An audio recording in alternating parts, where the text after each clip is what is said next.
What is up, everybody? NC. JC, and we are back with a Triple H as a bad booker. This one on Summerslam, night 1 and 2, 2025. They were awful. They were terrible. It was indescribable how this fuck up can continue to be a bigger fuck up with each passing year. But he found a way with 2 nights of boredom. So let's start out with night 1. So here we got night 1, first match. We missed it because we thought that the show was going to start at 4 o'clock. Not 3 o'clock. It's bad enough you're pushing it back, 2 hours? Right. So here we go. Night 1 results. Roman Reigns and Jey Uso defeat Braun Breaker and Bronson Reed. Reigns and Uso predictably win, of course. Yay. Key moment. Reigns' high-risk dive over the top rope nearly ended in a dangerous head-first landing, but was adjusted midair because Roman's a pro. Yeah. Surprise. Paul Heyman's visible frustration post-match hinted at tension within the bloodline.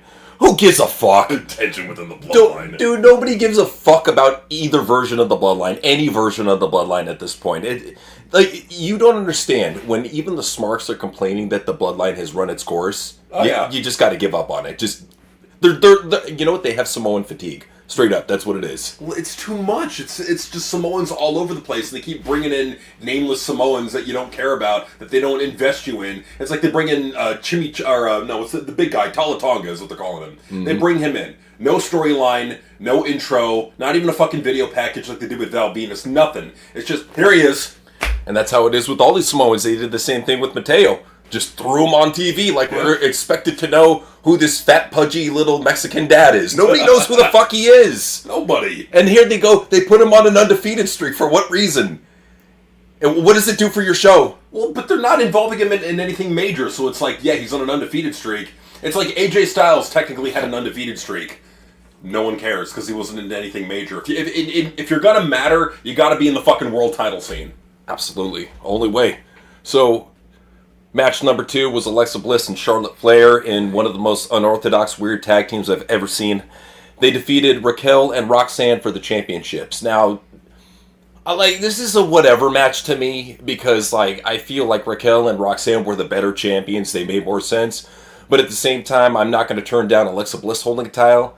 At the same time, it was with Charlotte, so it's like, There really was no benefit at all to this match. No, none. And this is their fucking pathetic attempt to try and get Charlotte the rub from Alexa Bliss because Alexa's over, and then their dumb fucking veteran Mark Mize like, oh, well, if we pair her with someone who's over, it's going to get her over. No, it's not going to get her over because when the team eventually breaks up, no one's going to fucking care. It's not going to last beyond the team. Well, and that's just the big thing about Triple H booking. You can already tell this is going to be a friendship and betrayal 1 to 2 months down the line. Yeah. You already know where it's going, so why even fucking bother? Stupid. Well, it's like, why even bother? But the problem that they have is that they book matches, they don't book stories. And that's why no one is over and nothing matters, because they're too busy, preoccupied booking for future cards rather than getting people invested in the characters on the show. That's the number one problem in my view. It's all shitty surprises and fringe stars, but it's what they understand. You know what? They had to bring in a celebrity, though. They got to do what they got to do. So, number 3, Drew McIntyre and Logan Paul defeated Randy Orton and Jelly Roll. So, Paul pinned Jelly Roll. Come to find out, Jelly Roll suggested that he take the pin, so respect for that. Absolutely. The key moment would be Jelly Roll, despite a broken pinky, took a brutal frog splash through the announce table from Paul, making it a shocking celebrity spot. I'll give props to the guy. I mean, he takes wrestling more seriously than any other singer I've seen in a long time. He was good. He was objectively good in his match.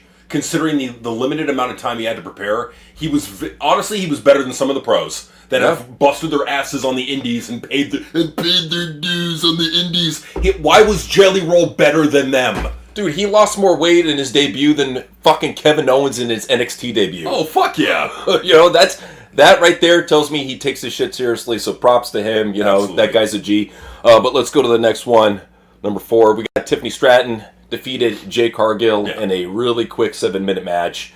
And the big surprise here was that Cargill was looking very dominant beforehand. Mm-hmm. I mean, and then they just had her get squashed by Tiffany. Honestly, what it looks like to me is they lost faith in Jade Cargill when they saw her lack of in-ring ability, her lack of work rate. They're like, she's not ready yet. And I could see that. I don't think the Jamaican ring gear really helped her out much. Just saying. No, Triple H like, you fucking bitch. You know, he was saying certain words that start with an N, you know, when he saw that. And what did Tiffany do to kind of gain favor? Yeah. What did she... We remember her calling that fan a boy. Let's just say that earned her a little bit of Triple H brownie points. Yeah. But, number 5, Sami Zayn defeated Karrion Kross. Result, Zayn won with an exploder suplex and a hell of a kick. First off, it makes no fucking sense how a skinny, fat, pudgy, fucking DoorDash-looking motherfucker like Sami Zayn weighs 180 pounds can exploder suplex. You know, Kross was fucking jumping into that shit. Oh god, yeah. And then the sad thing about all this is that, you know, Sami Zayn, they're probably, if I were to bet my money on it, they're probably gonna have this motherfucker winning the Rumble because they're doing that whole storyline like they did with Jey Uso. Oh, you can't win, you can't win, you can't win. You just fucking wait. This motherfucker's gonna win the Rumble. Now, Logan Paul should win the Rumble. Logan Paul should. Nah, it's all about the overrated fuck Sami Zayn who appeals to all the LGBTQ dipshits online. They need their private partner right here. They need their safe space champion. That's why they go for Sami Zayn. So yeah, this is what happened. It was a very underwhelming match. So it's here's the thing: is you had this whole storyline built up, and you just have Kross lose for no fucking reason. He already lost to Sami before, but hey, why not have him lose again? Well, we'll get it into the news as to why he did lose. And if you're a fan of Kross, it'll have you punching walls. Yeah, you won't understand it. No. We still don't understand it. I don't understand it. I don't get it. It more than likely is some shitty thing where they're going to wait for enough fans to say we want Kross back, and then they're going to hire him back. Yeah. And we can already see what's going to happen. So just don't count on anything. Disgusting. Yeah. So number 6, CM Punk defeated Gunther, followed by Seth Rollins cashing in on Punk World Heavyweight Championship. So the result was Punk won the title with 2 GTS finishers after a 30-minute marathon. I'm surprised that Grandpa Punk could make it 30 minutes. Yeah. I'm shocked, dude. They must have been giving him oxygen in between under the ring or something. But moments later, Seth Rollins cashed in his Money in the Bank contract and won the title with a curb stomp. And that's the thing, too, is I will admit that he did a good job of hiding the injury from the public and not letting the dirt sheets know that he was fake injured. But it did stun a lot of people. I will say that was probably the biggest surprise of night one, just by virtue of the fact that they protected that secret. No, for sure. But, again, we're now Seth as the champion. Yay. Wow. Clear eyes. Wow.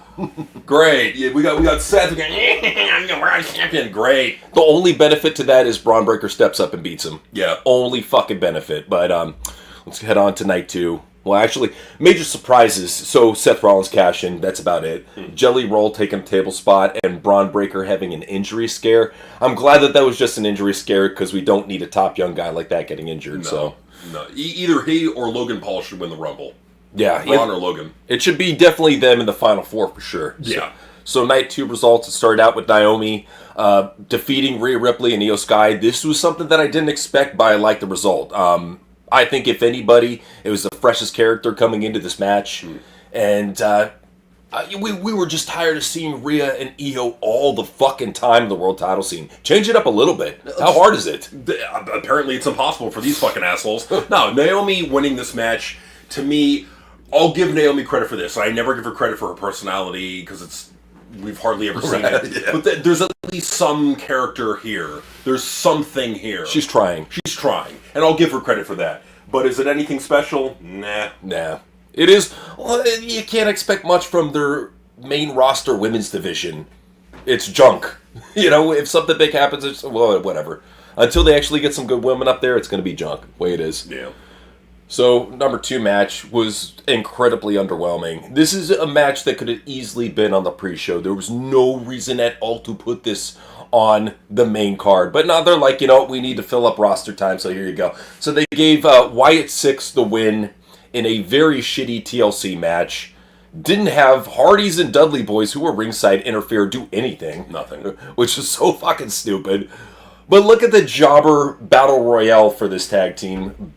Schmagasport, whatever the fuck you want to call it. You got Street Profits, you got DIY, Motor City Machine Guns, Fraxium, Andrade, and Rey Fenix. Literally, the only non-cruiserweight tag team is Wyatt Six. Yeah. Everybody else is a cruiserweight jobber.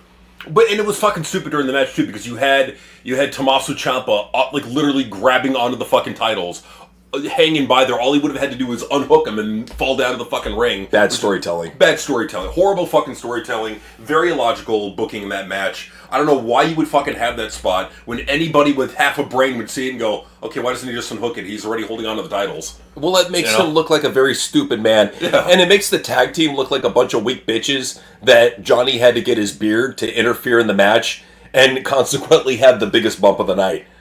How bad is that? She took the bump because that little pussy action figure collecting bitch wouldn't take the bump. Right. Terrible. Awful. Just horrible fucking storytelling. Garbage match. And the Wyatt Six win and they're not over and no one fucking cares. They never would. That's the thing that this dumb, big-nosed fucker never gets. Is it doesn't matter how many titles you put on somebody. Look at Mercedes Moné. It don't fucking matter. No. It does not fucking matter. A star makes a star, not a belt. You fucking idiot. 100%. Look at LA Knight and then look at everybody else on that roster. Right there. Right there. So, number 3, Becky Lynch defeated Lyra Valkyria for the Women's Intercontinental Championship in a no DQ match. It honestly felt like all these matches were no DQ. Yeah. I don't know what it was, but result, so Lynch retained with a manhandle slam after Bayley's interference backfired, accidentally hitting Valkyria. Surprise, Bayley's accidental strike on Valkyria added a bitter twist to the rivalry's end. It's a bitter twist if you gave a shit about that fucking half-assed rivalry to begin with, but nobody does. It's awful. Well, not only that, what is it? So is it now Becky and Bayley feuding? Is it the battle of the old NXT chicks now? Yeah, that's where I think it's heading off. Is if you're shoehorning Bayley in there, it's because you're trying to move on from Lyra Valkyria, let her kind of float in the fucking mid card. She probably won't even be on the roster by next year. Is my guess. And then you're gonna have a Becky versus Bayley feud, and no one's gonna give a fuck. And I'm surprised that Lyra hasn't been shipped back down to NXT by now. I'm honestly shocked. Well, they moved her up too fucking soon, and they've given her nothing. Well, and this is why we always say if somebody has a little bit of raw potential in the ring and they're not the best on the mic, managers and valets are awesome. Yes. They are really a lost art. You see them in other companies, but not in WWE, because Triple H, you got to be the whole package or at least a half-assed busted version of one. So. Well, and that's the problem. Is like this is eventually going to blow up in their fucking face. You have to have people on that roster that are over.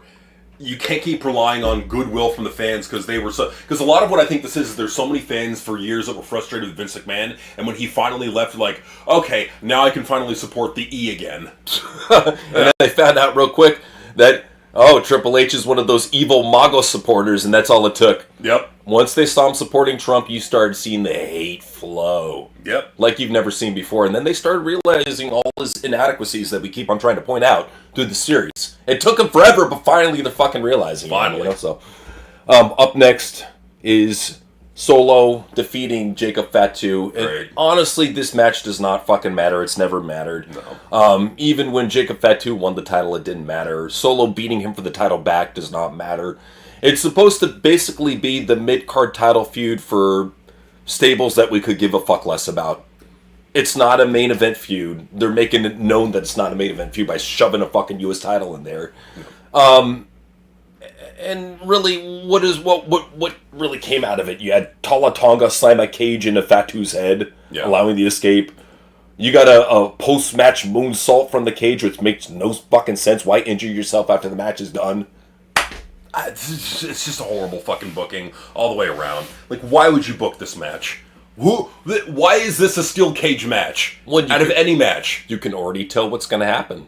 And they're going to have fake Bloodline number 1 versus fake Bloodline number 2 at Survivor Series. I feel sorry for any San Diegan who has to sit through that fucking terrible garbage. Oh my god, could you imagine paying, what was it, $19,000, $20,000 for front row seat to that shit? Oh my god. What I would say to any fans that are in the SoCal area, this happens for Raw, it might happen for PLEs. Show up about 10 to 5 minutes before they let the doors open. Mm-hmm. See if there's a lady outside or a dude outside comping tickets.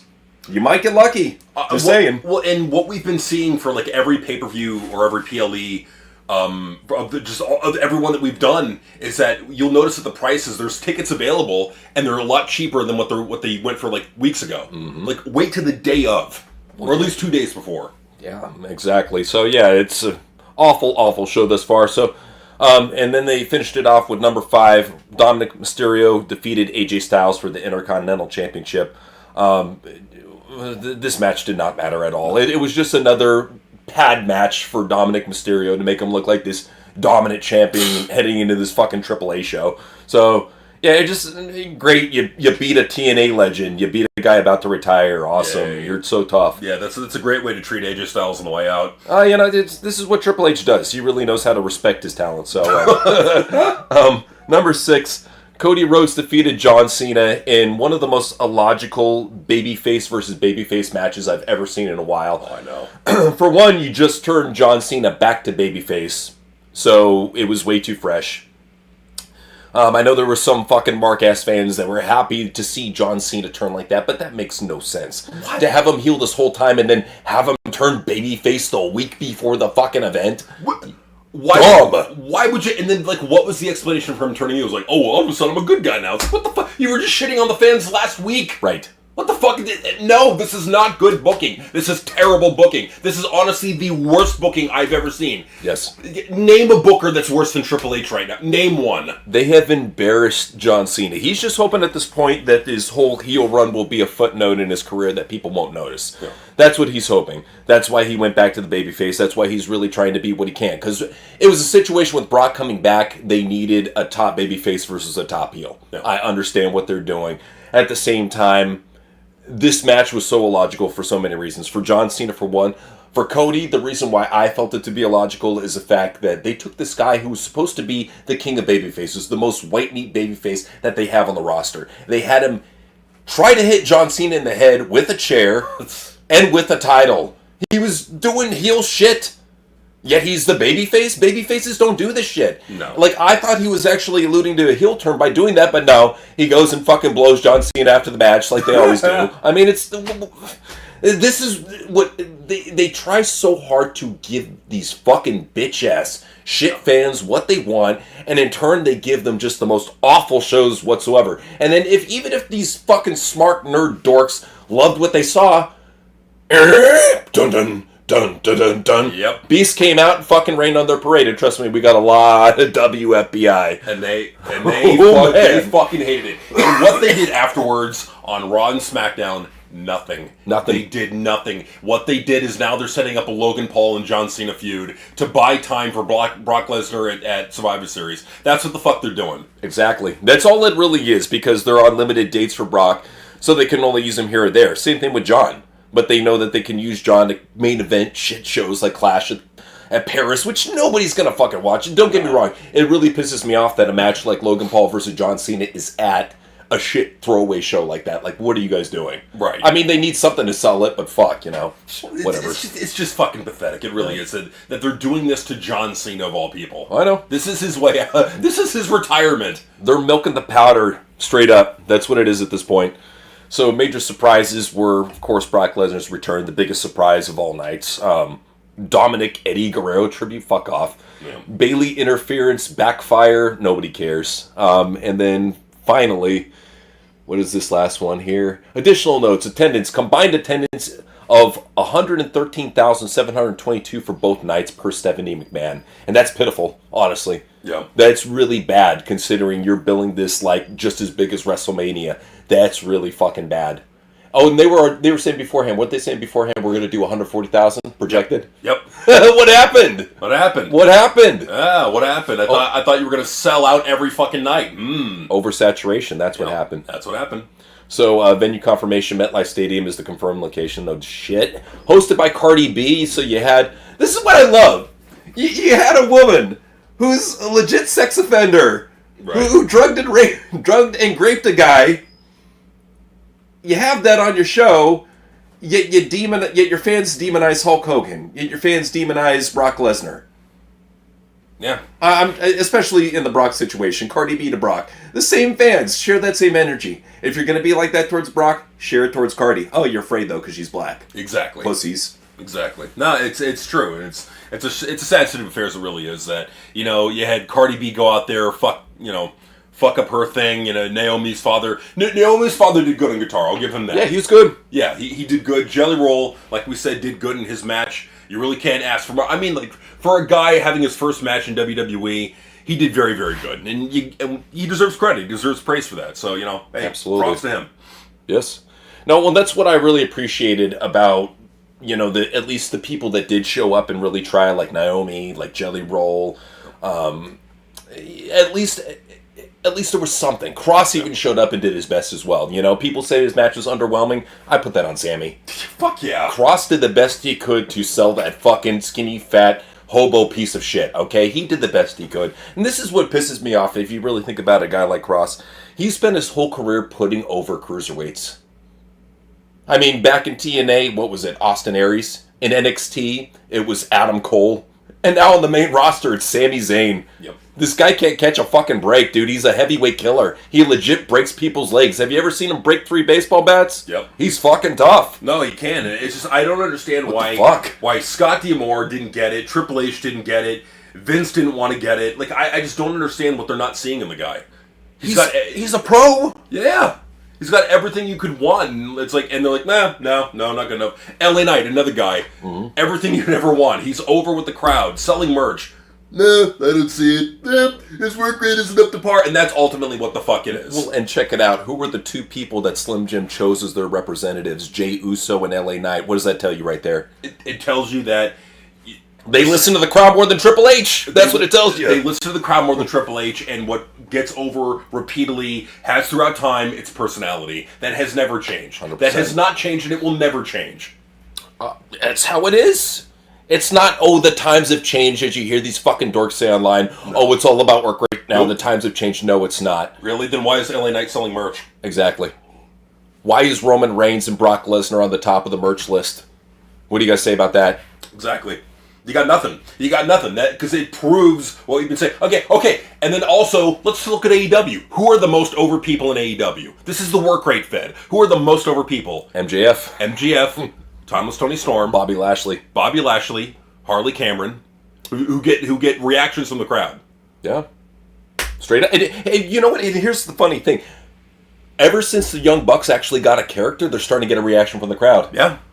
And even Moxley, I gotta give Moxley credit. He's not the best heel, but he's good for AEW, No, it's fucking true. It really is, and it's a shame that you see this over and over and over. Yet the people who are ultimately in charge running the business, what it is, and what I've always thought for the longest time is that wrestlers want wrestling to be respected because it's what they literally fucking broke bones and bled for. They want their in-ring performance to be respected. It's like the whole Roddy Piper thing. He's like, I had an idea for wrestling to be a sport. And I'm like, dude, that cat has left that cat's out of the bag. That cow's left the barn. That's way in the fucking past. Because they want it so fucking badly to be respected like a sport. It never will be by the mainstream. It's never gonna be. Dude, I remember back in the day when Nigel McGuinness was doing a GoFundMe for his nightclub MMA pro wrestling venture that never got started because he didn't get enough donos. Oh my god. Like, what the fuck is he thinking? No, that's not what people care about. Wrestling is fake. Yeah. Always has been, always will be.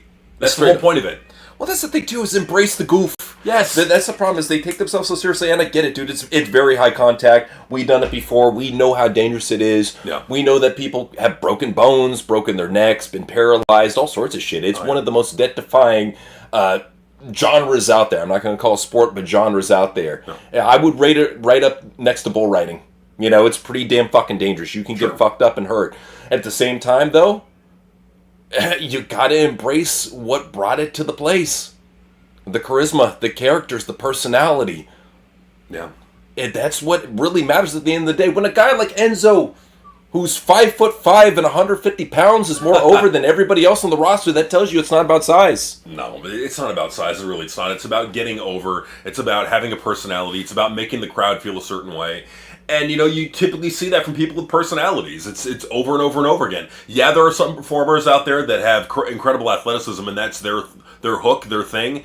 But if we're being real here, what consistently gets over is the personality. That's not changed. It hasn't changed from the days of Hulk Hogan. Hasn't changed from the days of Stone Cold. Hasn't changed from the days of Thugonomics John Cena. Oh. And it hasn't changed now. It's still the fucking same.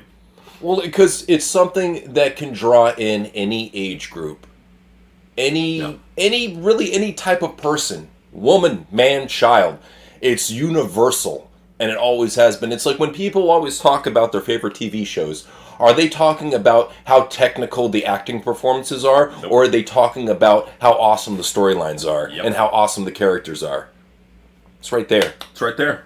It's right there, but they ignore it. Because they want the wrestling to be treated seriously because they broke bones and bled for this thing. Well, you got to get outside your fucking Mark Bubble veteran wrestlers who are now running the business. You got to get out of that bubble, and you got to get into the real world reality bubble where people think wrestling is fake, and if you want to get us invested in it, you got to treat it like a soap opera. You got to get us to care about the characters.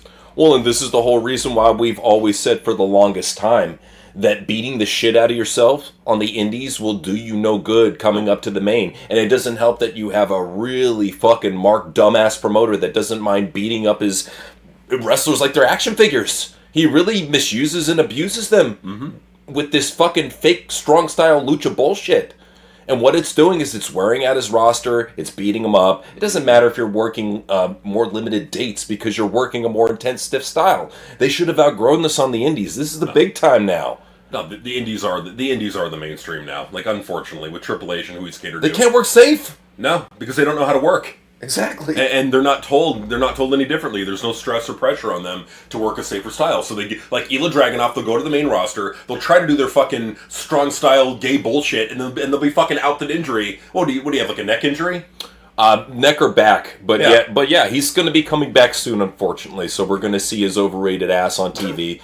But no, that's how it is, man, is that these wrestlers don't learn. And usually what we said before is with these smaller guys that try to get over with the strong style, what happens? You see him injured more often. Look at Adam Cole and his series of concussions. Even Alexa Bliss, I hate to group her in there. True. But petite little wrestler, series of concussions. You really have to have that extra size to kind of pad you against all the damages of what's going on in pro wrestling. So yeah, man, it's a very rough thing. And Triple H, he doesn't care about his wrestlers. He doesn't care about their longevity. He knows that for every Johnny Gargano, there's another jobber that he can sign from Ring of Honor or Evolve or some other bullshit indie that can just take his spot. And the sad thing about all this, and where I think it's all going, is that, you know, they've got a bunch of expendable wrestlers. They have all these tremendous money-making deals. Eventually it's going to get to the point where they max out, and they're not going to be able to get any more record-breaking deals, and they're just going to sell to the Saudis. Well, I think that's why they're doing everything that they're doing right now. The Netflix deal, the ESPN deal. They're trying to basically get WWE set as much as they can before they just run the treads off of it. And it almost feels like Triple H, you know, he's a vindictive piece of shit. He probably knows about the 14-9 move that's going to be happening, if it does indeed happen. He probably is aware of it and knows what Vince wants to do and knows that Vince isn't going to be tied up in court much longer. No. He probably knows this, and that's why he's purposely ruining the company and getting his shit in and doing what he's doing, while Nick Khan, on the other hand, is setting up WWE on the business side. This definitely feels like a double cross waiting to happen, and I can't wait to see it happen. Oh, absolutely. And the thing I got to point out too is that, you know, on Tuesday Vince is doing a documentary with TMZ about Hulk Hogan. Yes. Is it just me, or are we seeing more and more Vince McMahon? He's coming out of the woodwork. You know, he's stepping out. It first started at that NFL game, and now he's doing this interview, and he doesn't give a shit. I love that. I love the fact that he doesn't care that these fans are going to death threat the fuck out of him. He's going to be real about Hulk Hogan meaning everything to him. And I love that. I love the fact that this guy does not care what the internet thinks, unlike this fucking big-nosed retard that you see on the screen right now. And then the other sad thing, too, and it's true, though, is that AEW, they have missed the boat so fucking big to actually turn the tide from WWE's horrible, boring booking. They've got all the ingredients. They got the money. They got everything that you could possibly fucking need. But because of the horrible booking, because they're not capitalizing on WWE's failures right now, Vince can come right back, and yeah, they're going to lose some fans, but WWE is still going to be on top. I'm looking forward to NXT with the rainbow throw-up background again. Yeah, bring it back.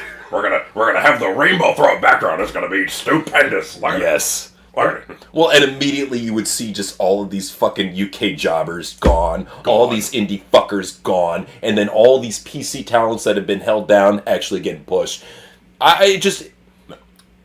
What Triple H has done to WWE and Vince's tenure that he's been gone has been exponentially bad on all levels. He's fucked up every single branch of WWE. He's watered it down. He's only aided TKO in destroying WWE. In his search to make WWE in his image and erase Vince's, all he's done is just gotten it to a point where he's driven a lot of fans away. Vince is really the only thing at this point, I hate to say it, that can save it. Oh yeah, well, and the funny thing too is, like, if you remember, what did Vince do when Triple H had the heart attack? the heart failure, whatever it was, and he had to miss it. What did he do? What was one of the first things he did when Triple H was finally gone? What did he do? He started cutting. He started cutting. He cut every NXT black and gold jobber that he could off the main roster. Johnny, gone. Candice, gone. Tommaso, gone. All of them, gone. Gone. Motor City Machine Guns, I can't wait to see him get fired. The fans are going to fucking have an aneurysm. I love it. Give my guy chance. Motherfucker, they're giving the tag team titles 2 weeks in. What are you talking about? Never giving a chance, please. There's so many fucking tag teams that haven't been given a chance. These motherfuckers, they're not over. That's not, honestly, I hate to say it, it's not Triple H's fault. No. They didn't get over because they are inherently boring. But I'll just say this, looking back, what was one of the things that he did when Vince took over, when Triple H had his whole heart failure thing? He changed NXT, he changed everything about it. The name, calling it from NXT to NXT 2.0, as in the new and improved version of it. When you call something 2.0, you're implying that it's better. It's improved. He changed the color scheme, changed it from fucking metal to hip hop rap, changed the roster, fired a lot of Triple H's guys. What was the first thing Triple H did when he got power? Oh, he hired all those pieces of shit back. Exactly. Bronson, who got fired for a very good reason, got a job back. Mm-hmm. And now he's just there. So my expectation is that when Vince takes it back, when they do the fucking deal with 14th and I running it in the stateside, and then PIF, the Saudi PIF, supplying the money, what I think is going to happen is the Saudis are going to buy it and they're going to have Vince basically run it in the States and say, because they've done it before. Brad Blum and Vince know how to run WWE. Maybe doing it for decades. Maybe Shane, maybe Shane might be there. No, and Shane is as kind of like the successor, the face. Yeah, yeah, because they're going to realize that Vince too toxic. So Shane, I think, will be the face of 14th and I in WWE going forward, or when they buy it. But yeah, that's my expectation of the way things are going on. You're seeing more Vince. You're seeing WWE maximize what deals they can. I don't think they're going to get any more huge money deals like this going forward. No. This is it, man. They really capitalized on what they could, because if you really think about it, it was coming to the end for their Peacock deal anyways. Yep. And they had to get a new one going. And I mean, at least with ESPN, they're thinking they're set to make a lot of money. They're only really going to do that if they can find a way to barter down the price. Yeah. Because the big thing is a lot of these wrestling fans don't give a fuck about sports. No. You can say that there's a crossover. There isn't. I'm sorry. There really isn't. No, and what we're going to do is, and see if it's cool with you, is go into not only what the deal entails in its entirety, because I've got all the information, looked it all up from official sources, not from fucking these wrestling dirt sheet marks. No, I actually went to ESPN Press Room, WWE.com, Forbes. I went to fucking CNBC, all of them, to get the official numbers of what's going on. And we're going to give you that numbers. What we're also going to do is we're going to give you strategies to kind of circumnavigate to get around that $30 price tag. That's how we do, so we'll help you out in that situation. But let's take it to Super Chats. We got Darth Bullseye that said, I want to point out, I for one was never for Cena turning heel this late in the game. However, there was a chance to make it work. What they did with Cena's heel run was run off nostalgia, fighting with past rivals. Because Triple H has no idea what to do with a guy like him. I mean, I would say that I would look forward to Logan Paul versus Cena if it was actually planned out with a good storyline. But I know it's thrown together bullshit for some international PLE, so I can't be excited for it. But yeah, you really think about it. He could have been put in some feuds with some up-and-coming stars. Cena Breaker, a proper Cena-Paul feud. Even Cena Knight would have been fun. I know he's a little on the old side, but that would have been a real fun feud that I think the fans would have liked, But no, instead we're just getting nostalgia. Cody, Brock, yay. Yay. Yeah. And that's what's next, Randy Orton. I'm really surprised they didn't get Randy Orton in there. Well, and that's what I would have done, because it would have set up the next feud. It would have had a little bit of an intrigue going on with Cody. You just have Randy Orton just RKO him out of nowhere while he's walking down the ramp. I like it. Yeah, and then you could go to and then Bruce would be like, oh, that's too much. No, it's the fucking appetizer and then the main course of Brock Lesnar and John Cena. Well, because it's something that people would look forward to. I know that there would be this common trope that people said, oh, I've seen Randy Orton versus John Cena 18 billion times. You have back in the day. Wouldn't you like to see it one more time at the tail end of their careers? I know I would. Oh, absolutely, and I think you could definitely go back there. But But what I'm kind of talking about is Randy Orton versus Cody Rhodes as the next feud, and then then Randy then explains, he's now a part of TKO. He's now a part of the Rock's. He sold his soul to the Rock, and now he's gonna beat the shit out of Cody until he joins. You could do shit. You could do shit like that. I like that too. My whole thing is I just want to see Randy Orton at a big spotlight. So if it's not against John Cena as TKO's chosen guy, would be a perfect way to do it. Throwing him away in a mid-card feud with Jelly Roll And even Logan Paul, for that matter, is a waste of fucking space. You know what it is? It's stupid! It's very stupid. Very, very fucking stupid, but this is what we deal with Noseman. But yeah, with John Cena, we already know they're going to ruin his way out. He's looking to just get the fuck out as soon as he can. You can tell he's just dead inside. He through the Amazon Prime deal, through this shitty WWE deal, he just wants to upload his consciousness and fucking just give away his body to Vince McMahon at this point. I want out. I want out. I want to upload my brain to the Matrix. I want out. He wants out. So I believe we have one impression here before we head out. So Milo said impression. JD from New York goes to a cafe while wearing his Chipper Jones 1999 Braves jersey with WS patch. JC Jane and Tatum and I wait for him. I tell JC and Tatum to beat him up. JD blames Bruce. All right. Okay. Oh yeah, look at my fucking fresh jersey, bitches! Oh yeah, 1999 Braves! Chippo Jones up in this bitch! Oh yeah, look, it's even got the WS patch! This is fucking baller! I spent $800 on this shit! I even got an autograph from Chippo Jones! I had to go bug him in the fucking urinal. Sure, I gave him a blowjob too, but I bugged him in the urinal! I got this fucking autograph, bros! Yeah! Oh my god, what a fucking nerd! What a faggot. Oh my god, let's kick his fucking ass. You know what, ladies? I was planning on taking it easy today, but I'd love to see you beat the shit out of him.